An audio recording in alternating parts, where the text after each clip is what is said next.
in the heck is that? What the? What is that thing? Did you see that? You got a video? Yeah, I did. That's his dinger thingy. I think it's. What, his dinger came out of his butt to pee? Did you see that? I saw it, yeah. I'll have to replay it real.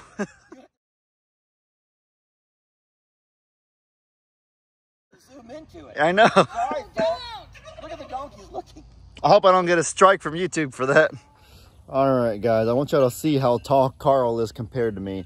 It's not super easy to tell from this angle, but this guy is 8 feet tall. I don't know very many humans in this world that are 8 feet tall, but I am 5'8", so a little under 6 feet.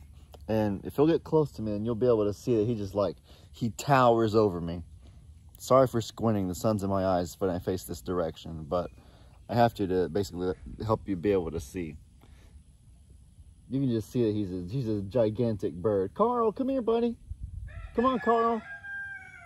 Carl, I'm gonna have to feed him some worms or something in a second to get him to come closer to me, but you can just see that he's just towering. He is a towering bird, the tallest chicken I've ever seen before. Hey guys, LE here. And today, what you guys are seeing right here in front of me is not trick photography. It's not Photoshop. It's not anything like that. It's not anything fake. What you're seeing in front of me is 110% legitimate. This would be an ostrich. This is our newest rescue. His name is Carl. I gotta tell you, this is the last thing I ever would have expected us to have, is an ostrich. We've rescued a lot of different types of animals. I've seen a lot of different kinds of animals at the zoo and at other places, but this is one right here that I don't think I've ever seen before in person.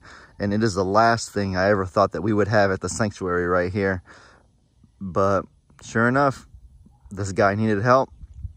My dad made it happen, and here he is. So without further ado, let's go ahead and talk a little bit about Carl. Basically, the story goes like this. So there was this man, and he got 3 ostriches as pets. That's kind of a tongue twister. Ostriches, that's kind of hard to say actually. But he had 3 of them as a pet. Now, they're kind of like turkeys. For those of y'all who don't know, whenever birds like this are babies, it's impossible to tell what their gender is, like male or female. So whenever you want to adopt some or buy them, it's kind of a guessing game. You don't know until they get older whether it'll grow into a boy or a girl. We've definitely had that problem before. Dixie Chuck. Yeah, with Dixie Chuck, that was a huge example of how we thought we were getting girls, but then lo and behold, one becomes a boy. So yeah, this guy got 3 ostriches. I think I said it good that time. And he went ahead and raised them.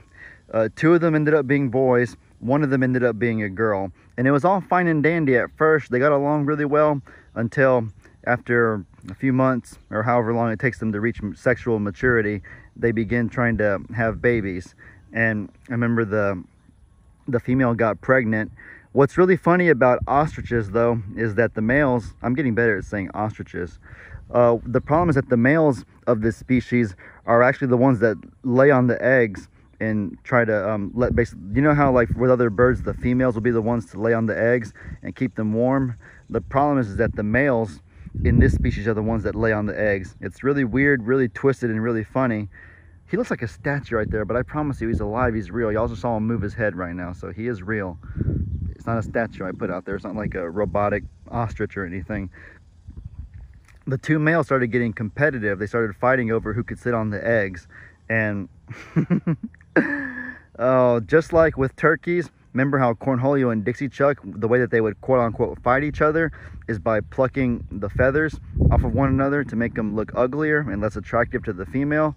So these animals do the exact same thing, and the ostrich that Carl had to go up against was a lot bigger and stronger than him, so he got overpowered, and that's why he has feathers in the back kind of plucked out. And I don't know if you can see from right here, I don't want to get too close right now because he's not the most tame, but his legs are a little bit cut up too. I'm gonna take my time feeding him from the hand from on the other side of the fence. I'm gonna take time before I actually trust myself to get really close to him, because they can be dangerous if they're like aggressive. He's not really aggressive, he's still kind of scared and a little bit nervous, a little unsure of where he's at right now. But yeah, it'll take time for me to actually want to get really close to him, if I ever even do. But I'll be safe, don't worry. Regardless, whatever I do, I'll make sure that it's safe. What was I talking about? Yeah, so the male started fighting, and this guy right here was getting beat up, just like Cornholio was at one time. So he needed a rescue. He needed a different place to go. And then that's how word got to my dad. And long story short, my dad went out there this morning, loaded him in the trailer, and brought him over here. We've been debating where we should put him. Currently, he's in Texas pasture. Y'all know that Tex doesn't come in here during the middle of the day, so it's a nice place for him to just be by himself, kind of ease him into things. It'd be really cool if he could go into the Littles pasture, because these animals are known to be very protective of flocks. They're a good guardian animal.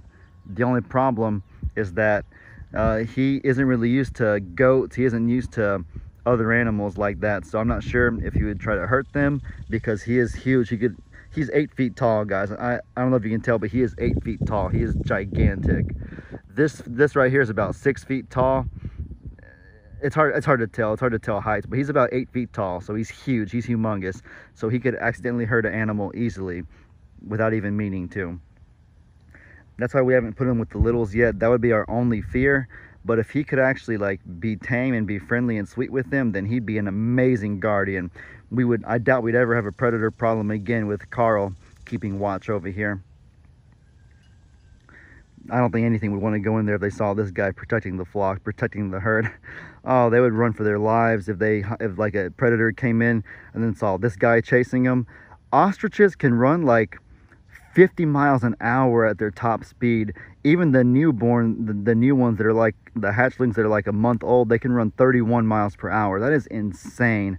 That is just like, I don't even know if y'all can fathom how crazy fast that is for a little baby to be running.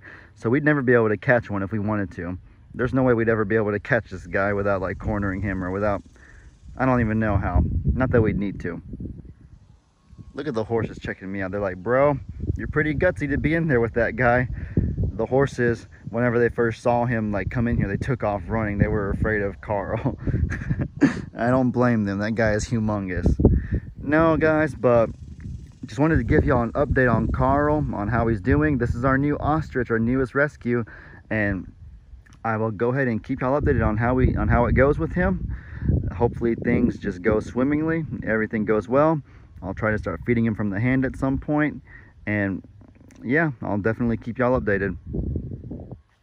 I'm gonna go ahead and get out of here. I don't want to disturb Carl anymore. I want to let him just get used to his surroundings on his own terms.